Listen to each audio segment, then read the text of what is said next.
il aura fallu 12 ans à Pep Guardiola pour revenir au sommet du football européen et au sommet du football mondial avec la victoire en finale de la Coupe du Monde des clubs avec Manchester City.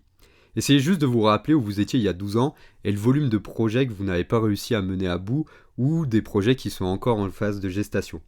Pep Guardiola, lui, il n'a jamais quitté son objectif de vue, qu'importe le temps qu'il lui a fallu pour l'atteindre, qu'importe les échecs et les défaites, parce que Dieu sait qu'il y en a eu, pour arriver de nouveau au sommet de cette hiérarchie du football mondial. Dans cette vidéo, on va voir ce qu'il a changé dans sa méthode pour hisser son équipe au sommet de ces hiérarchies du football mondial. Surtout, nous allons voir comment perdre vous aide à gagner. Retenez bien cette phrase parce qu'elle est déterminante pour tout ce que vous allez entreprendre dans votre vie. Alors reste bien jusqu'au bout de cette vidéo parce que tu vas voir, c'est extrêmement instructif et tout le monde est capable de s'inspirer de l'évolution positive de Pep Guardiola. Mais avant ça, si jamais tu découvres la chaîne, je tiens à partager avec toi quelques informations. J'aborde ici le monde du sport avec mon expérience de dirigeant d'entreprise. Le but derrière chaque vidéo, c'est de te fournir des outils pour développer ton leadership, mais aussi pour accélérer ton développement personnel en décryptant la méthode des meilleurs sportifs de haut niveau.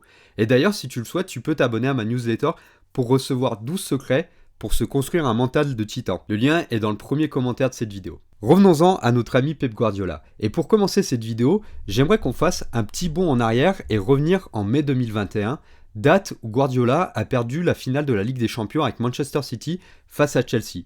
Cette défaite, elle avait surpris bien du monde tellement Manchester City partait favori dans cette finale. Et cette équipe, elle semblait à l'époque absolument inarrêtable.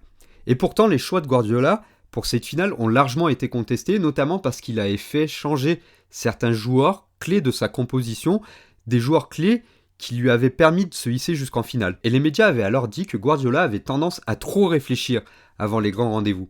Et c'est une leçon qu'il a retenue cette année, notamment pour la grande finale de la Ligue des Champions contre l'Inter de Milan. Guardiola, cette fois-ci, il n'a pas tergiversé et il a installé de la continuité avec l'équipe qu'il avait menée jusqu'en finale. Il a opté pour la performance plutôt que pour le style et il est sorti de l'idéologie où il va chercher souvent à posséder le ballon et à faire du beau jeu pour se concentrer sur ce qui a fonctionné depuis des mois avec son équipe et s'assurer la victoire finale. Mais la progression de Guardiola, elle ne se limite pas au simple fait d'apprendre de ses erreurs. Sa proximité avec son staff et ses joueurs lui ont aussi permis d'avoir un sens beaucoup plus aiguisé de l'anticipation. Anticiper un problème, c'est savoir trouver rapidement une solution. Et pour Guardiola, c'est de savoir si un joueur est susceptible de se blesser en cours de match ou de prendre un carton rouge. C'est exactement ce qui s'est passé durant la finale de 2021, mais aussi durant la finale de 2023 avec la blessure de Kevin De Bruyne. En 2021, la solution apportée par Guardiola n'avait pas permis à l'équipe de remporter le match. En 2023, le joueur belge, il s'est encore une fois blessé en finale, et cette fois-ci avec à peine 36 minutes de jeu. Cette sortie, elle avait été anticipée par Guardiola, et il a fait rentrer le joueur Phil Foden, ce qui a permis à l'équipe de continuer à conserver le ballon à hauteur de 55%. Le collectif, face à cet événement, il a su rester calme, et il a su réagir à la blessure de Kevin De Bruyne, chose qu'il n'était pas parvenu à faire 2 ans auparavant. Du coup, anticiper, c'est aussi éviter d'improviser, forcément. Et ça, c'est quelque chose qu'on retrouve systématiquement dans des équipes qui tournent bien. Ce sont des automatismes. Et dans le monde du sport, ce sont des schémas de jeu récurrents qui sont travaillés chaque semaine, répétés. Et il y a des séquences que Guardiola travaille depuis des années avec son équipe, et une séquence en particulier qui a permis à son équipe d'inscrire le but de la victoire en finale de la Coupe d'Europe.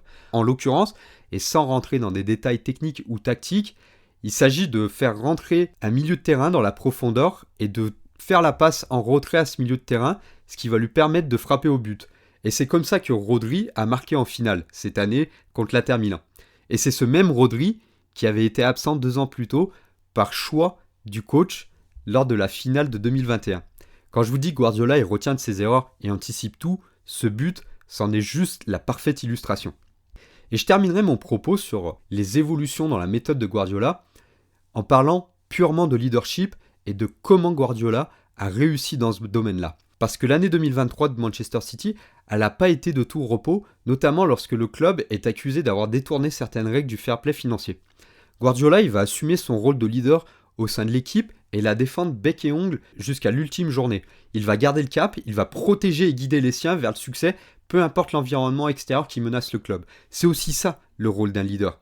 Et son leadership, on le retrouve aussi dans sa capacité à insuffler un esprit d'équipe. Et il y a 2 exemples marquants. dans son équipe de Manchester City que je vais utiliser. Le premier exemple, c'est forcément l'attaquant de pointe, Erling Haaland, est superstar de l'équipe, qui sait se mettre en retrait pour le bien du collectif. Et une nouvelle fois, la finale de 2023 en était la parfaite illustration.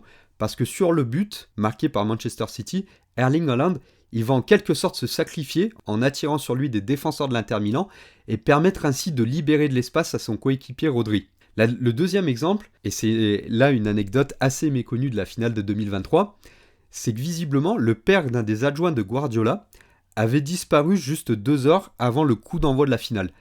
Il est resté introuvable pendant de longues heures et ça a impacté forcément mentalement l'équipe.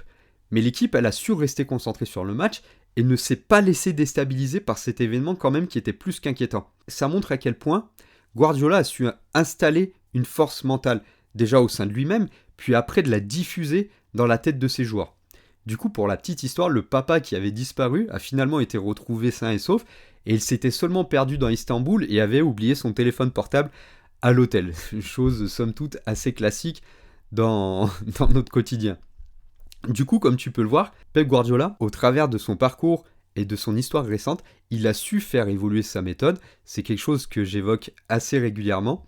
Et il a su partager avec nous quelques solutions pour progresser. La première solution, bien évidemment, c'est d'accepter l'échec, de se remettre en question, de perdre, mais d'apprendre derrière. Comme je disais tout à l'heure, la phrase clé, c'est comment perdre vous aide à gagner. La deuxième chose, ça a été de travailler sa capacité à anticiper et à limiter toute improvisation pour être prêt à tous les scénarios possibles. Et j'en parlais aussi lors de la Coupe du Monde de rugby sur la méthode de Fabien Galtier. Et puis enfin, la dernière chose, ça va être de faire preuve d'un vrai leadership à tout moment, de tenir le cap lorsque le navire tangue, de montrer l'exemple et d'installer une sérénité absolue et un mental d'acier au sein de son collectif. Donc j'espère que cette vidéo t'a plu. Si jamais tu veux aller plus loin avec moi, n'hésite pas à t'inscrire à la newsletter, bien sûr à t'abonner et à partager cette vidéo. Et puis si tu veux aller encore plus loin, si toi aussi tu as des ambitions personnelles qui sont fortes, tu peux prendre rendez-vous avec moi gratuitement pour échanger sur tes objectifs et ton ambition personnelle. Et je serai absolument ravi d'échanger avec toi et d'essayer de t'accompagner. En tous les cas, je te remercie si tu es arrivé au bout de cette vidéo et je te souhaite une très belle fin de journée.